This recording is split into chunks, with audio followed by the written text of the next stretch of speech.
আমাদের প্রভিশনার স্যারদের মানে এএসপি স্যারদের পাসিং প্যারেড চলছিল। আমরা ওদের ডেট ছিল 20 তারিখ আর 20 অক্টোবর, আর আমাদের ছিল 4 নভেম্বর। তো একসাথে দুইটা পাসিং প্যারেডের প্র্যাকটিস চলছিল। তো সেখানে পাসিং প্যারেডে একটা বিরতি দেওয়া হয় নাস্তা করার জন্য। আর আরেকটা দল ছিল নিয়মিত প্যারেড, মানে যারা পাসিং প্যারেড করবে না তারা রেগুলার প্যারেড করবে, রেগুলার যে কার্যক্রম ওগুলো চলবে। তো তাদের ব্রেক হয়ে যায় আর আমাদের থাকে যে বিরতি, নাস্তা করার বিরতি। তো ওই টাইমটাতে বলা হয় যে আমরা নাস্তা না করে বিশৃঙ্খলা করেছি এবং অন্য যারা ছিল নাস্তা করছে তাদেরকে আমরা উৎসাহিত করেছি নাস্তা গ্রহণ না করার জন্য। আমি নিজে নাস্তা করেছি, আমি না, আমরা কেউই দেখিনি সারদা একাডেমিতে বিশৃঙ্খলা হতো। আর সারদা একাডেমিতে বিশৃঙ্খলা হওয়া মানে এটা একটা প্রহসন, কারণ যেখানে এত স্ট্রিক্ট ডিসিপ্লিন থাকে সেখানে ডিসিপ্লিন ব্রেক হচ্ছে, এই জিনিসটা একটা প্রহসন। এমন ধরনের কোনো কাজই হয়নি। আর আপনারা নিজেরাই দেখতে পারেন। আচ্ছা, বিশৃঙ্খলায় তো আপনারা ছিলেন না, এটা আমার মুখ থেকে শোনা কথা। নজিবুর স্যারের ভিডিও দেখতে পারেন। স্যার যাদেরকে ক্লাসে বিশৃঙ্খলার জন্য অভিযোগ দেওয়া হয়েছে, স্যার নিজের মুখে বলেছে যে আমার ক্লাসে কোনো বিশৃঙ্খলা হয়নি। তাহলে তাদেরকে কেন বের করা হলো? এটা কি জাতির কাছে কোনো প্রশ্ন নয়? আমাদের 252 জনকে বের করা হয়েছে, নাস্তা করিনি। 58 জনকে বের করা হয়েছে, ক্লাসে তারা বিশৃঙ্খলা করেছে, সিটে বসেনি। আরেক দলকে বলা হয়েছে যে তারা মাঠে হাঁটাহাঁটি করেছে, দৌড়ায়নি।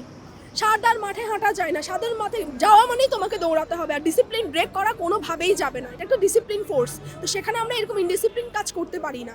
যে অভিযোগগুলো আমাদেরকে দেওয়া হয়েছে এটা প্রহসন ছাড়া আমাদের কাছে কিছুই না।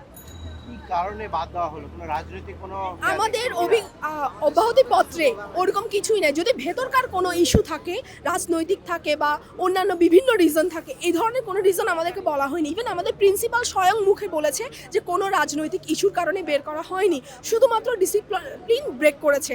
এবং এই ডিসিপ্লিন ব্রেকের একটাই শাস্তি হতে পারে, সেটা হচ্ছে এক্সট্রা ড্রিল, যেটাকে বলা হয়। অতিরিক্ত একটা পানিশমেন্ট দেওয়া হয় আমাদেরকে 1 ঘন্টা দুপুরবেলা। এটার জন্য চাকরি চলে যাওয়ার মতো এত বড় একটা অন্যায়, এটা সত্যি একটা, কি বলবো, প্রহসন ছাড়া কিছুই নাই। আমরা আমাদের চাকরিটা পুনর্বহাল চাই, কারণ আমরা এই ধরনের কোনো অভিযোগের ছিলাম না, কোনো অন্যায় আমরা করিনি। 1 বছর ট্রেনিং শেষ আমাদের, এরপরে যদি আমরা অন্যায় করি, এটা আমাদের কাছে যে আমরা কি ট্রেনিং করলাম। 1 বছর ওনারা আমাদেরকে, এই যে সরকার আমাদের পেছনে এত ইনভেস্ট করেছে, এত খরচ করেছে, তাহলে সরকারের খরচটাই বৃথা। 1 বছর ট্রেনিং আমরা কি করেছি? ওখানে কি আমরা কি ঘুরতে গিয়েছিলাম, পার্কে বেড়াতে গিয়েছিলাম? কখনোই না। আমরা রক্ত জল করে, আমরা একটা মেয়ে, আপনারা বুঝতে পারেন যে একটা ছেলের যদি এত কষ্ট হয় তাহলে একটা মেয়ের উপর দিয়ে কি যাবে। এমসিক থাকে আমাদের, আমি একটা এমসিক নিই নাই। আমার তাহলে আমি কি করেছি এতদিন? আমার কাজটাই তো পুরো বৃথা, আমার ট্রেনিংটাই তো পুরো বৃথা। একটা দিন এমসিক না নিয়ে প্রত্যেকটা কমান্ড ফলো করে আপনারা নিজেরা খবর নিতে পারেন। আজকে আমার কমান্ডার হয়ে পাসিং প্যারেড করে পোস্টিং থাকার কথা থানাতে, আমার বাবা মার মুখ উজ্জ্বল করার কথা। আজকে আমি আমার পরিবার সহ রাস্তায় দাঁড়ায় আছি। আমার চাকরি নাই, কিছু নাই। আমার স্বপ্ন, আমি কি দেশের নাগরিক না? আমি কি সোনার বাংলার দেশে সুন্দরভাবে বাঁচার স্বপ্ন দেখতে পারি না? তাহলে আমাদের সাথে এই ধরনের অন্যায় কেন?